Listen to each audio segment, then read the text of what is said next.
Listo. Bueno, buenas noches. Muchas gracias, señor rector, por la invitación. Muchas gracias a toda la comunidad universitaria de la UNSADA. Yo soy un mecánico constitucional. Cuando acá Miguel habló de la sala de máquinas de la Constitución, de la parte orgánica de la Constitución, me gusta más escuchar los ruiditos que tiene ese motor, que tiene esa máquina que va transitando la vida institucional.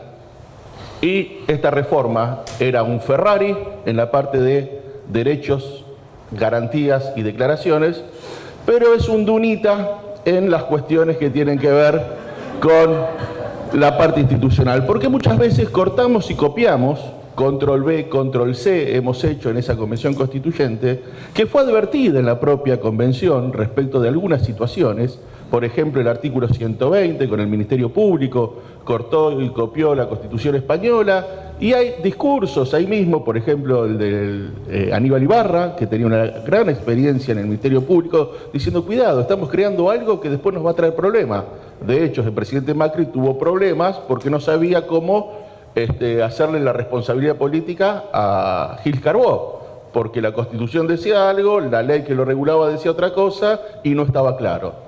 Así pasó con el Defensor del Pueblo, como dijo el intendente, desde la renuncia de Mondino en el 2009, no hay Defensor del Pueblo. La cuestión del Consejo de la Magistratura, con 2 leyes declaradas inconstitucional, la del 2006 por la Cámara Contenciosa Administrativa Federal y la del 2014 por la Corte. Tenemos problemas respecto de lo que también señaló el intendente, la elección de presidente.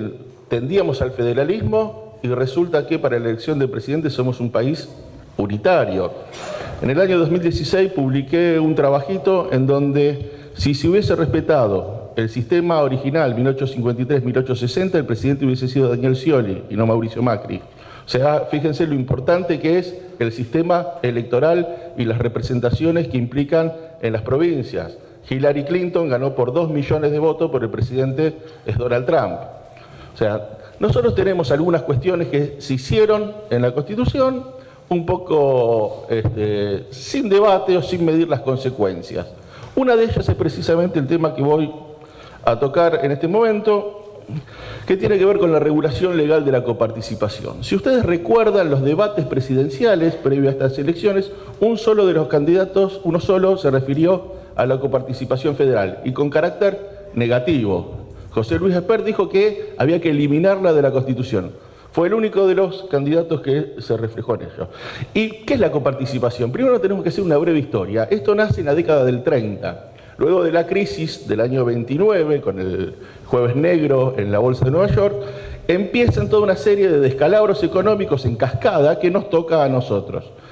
Y para el 1932 el gobierno de Justo toma algún tipo de medidas que tienen que ver con la creación de la Junta Nacional de Grano, la Junta Nacional de Carne, el Banco Central y la unificación de los impuestos internos y la creación de un protoimpuesto a las ganancias, llamado impuesto a los réditos, apropiándose de facultades que eran propias de las provincias. Los impuestos directos son propios de las provincias, no del Estado federal. Y se crea un protosistema de coparticipación que duró más o menos, con sus altibajos, pero con una fuerte impugnación doctrinaria por inconstitucional hasta 1973, que se crea el primer régimen de coparticipación.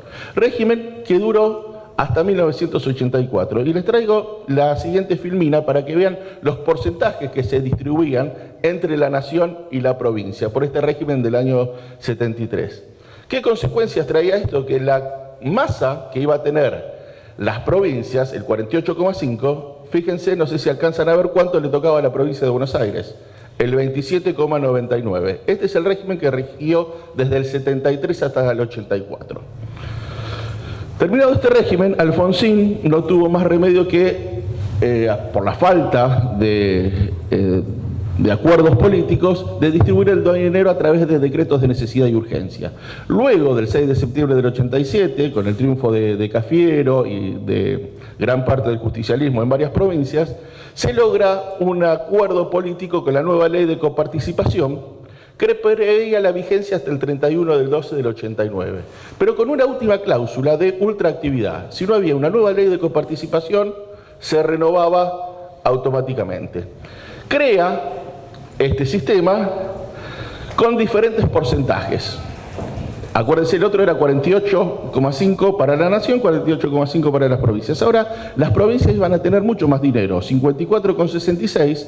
Fíjense que arriba dice 56,66 porque había algunos puntitos más para 3 provincias.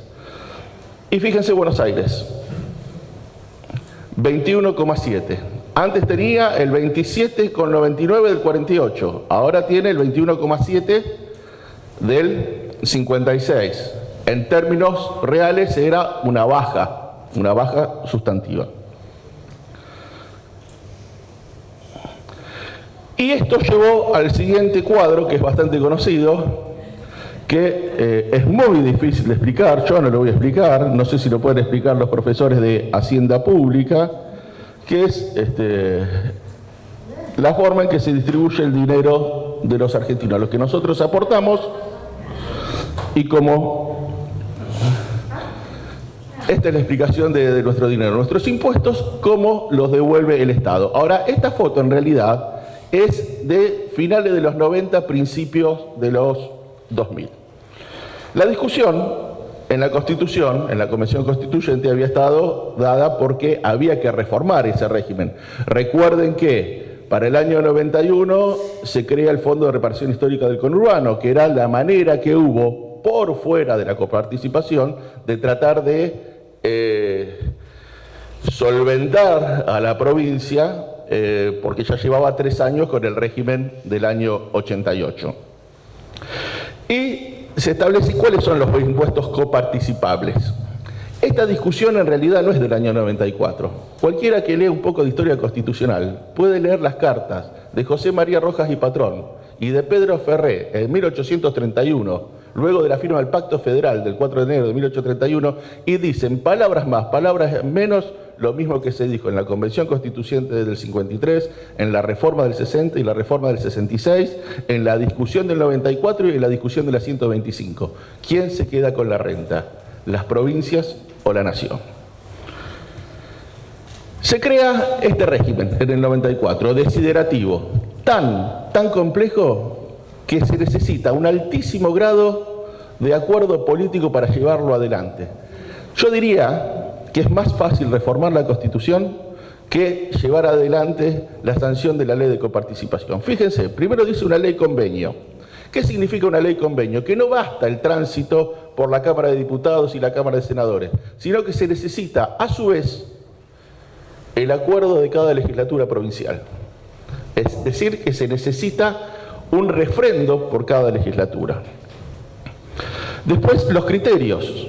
¿Cuáles van a ser? Será equitativa, solidaria y dará prioridad a un logro, al logro de un grado equivalente de desarrollo, calidad de vida e igualdad de oportunidades en todo el territorio nacional. La doctrina no es para nada consciente de qué significa todo esto. Sobre todo cuáles son los criterios objetivos. ¿Qué estadística vamos a utilizar para el criterio objetivo? Las de Naciones Unidas, las de la CEPAL, las que generamos nosotros en la Argentina luego del apagón estadístico. ¿Cuál va a ser el criterio objetivo? La ley convenio tendrá origen en el Senado, es lógico el sistema, si es distribución de fondos para las provincias es lógico que sea el Senado. Lo que pasa es que provincia de Buenos Aires tiene los mismos 3 senadores que Formosa, y no creo que ningún senador formoseño esté preocupado por el conurbano bonaerense, por el sudoeste o por la Pampa deprimida. No podrá ser modificada unilateralmente ni reglamentada, es decir, que tiene que ser una ley tan descriptiva, con todo lo que implica una reglamentación, que es casi imposible redactarla, porque para eso existe la reglamentación, está la facultad propia del Poder Ejecutivo. El párrafo que sigue, que dice no habrá transferencia de competencias, servicios, funciones, es una cuestión histórica que se impuso en la Constitución porque no sé si recuerdan que el 31 de enero de 1993 existía el normal, el comercial, el industrial y la Superintendencia Nacional de Escuelas Privadas, y el 1 de enero pasaron toda la provincia, pero sin los fondos. Se dejó fijado en la Constitución y todavía ha tenido ultraactividad esto. Recuerden la discusión de los subtes en Buenos Aires, la Policía Metropolitana, lo que pasa todavía con la Justicia Nacional. O sea, fue una cuestión histórica, pero todavía tiene vigencia. Y finalmente el organismo fiscal federal, que tenía que crearse para toda esta cuestión de la coparticipación. Cláusula transitoria, ¿cuándo tenía que estar sancionado esto? Finalización del año 1996, hoy estamos en noviembre del año 2019 y tal vez es una de las fallas o demandas o carencias u omisiones más graves que ha tenido esta Constitución en estos 25 años. No hubo, ni con el poder político que había tenido Menem en su momento, el presidente Kirchner, la presidenta Fernández, Mauricio Macri, no hubo ningún poder político en toda la Argentina que pueda sancionar una ley de coparticipación federal.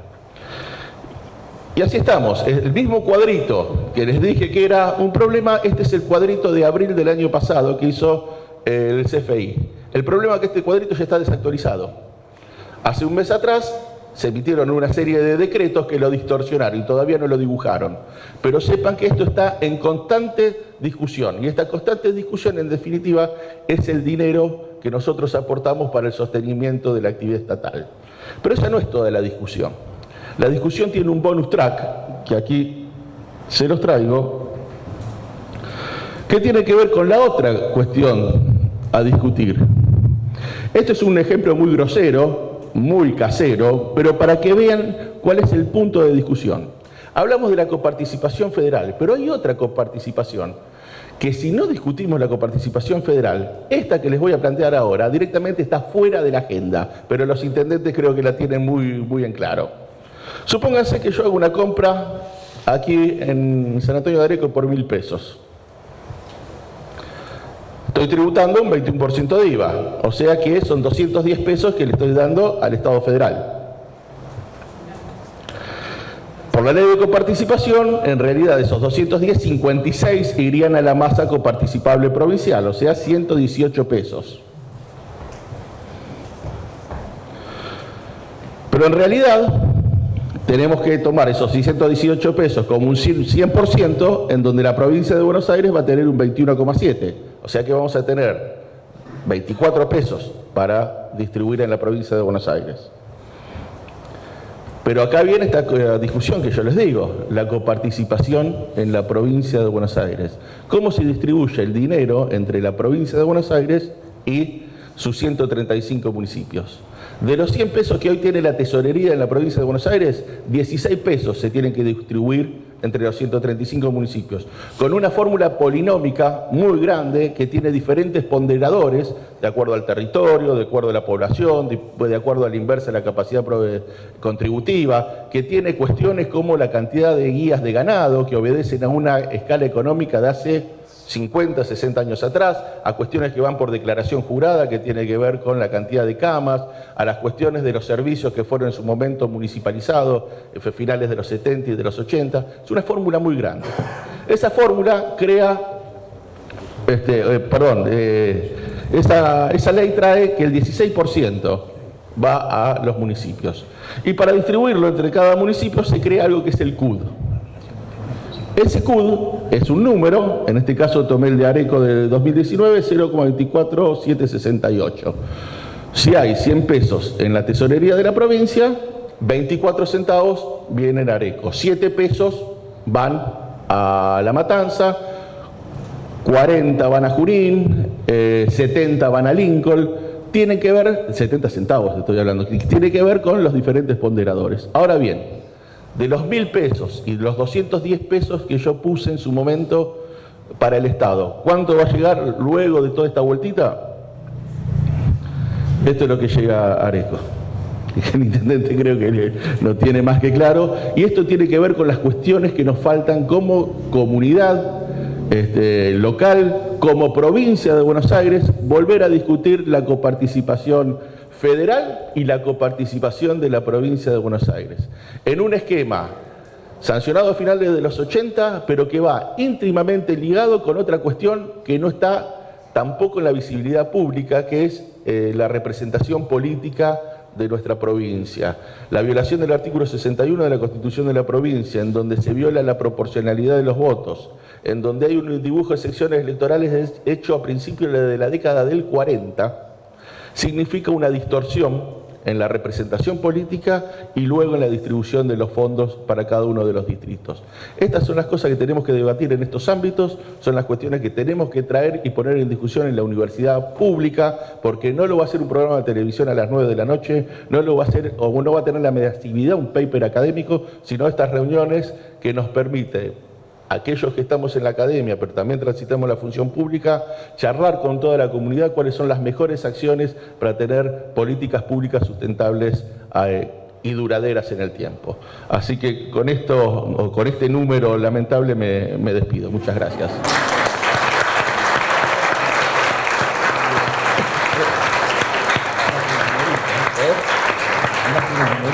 Le vamos a brindar un fuerte aplauso a los tres profesores que hoy realmente nos han enseñado. Muchísimas gracias, y que además pertenecen al grupo de profesores del área de Ciencias Jurídicas de esta Universidad Nacional. A todos ustedes, muchísimas gracias por la presencia, y seguramente nos va a convocar otro nuevo encuentro. Gracias.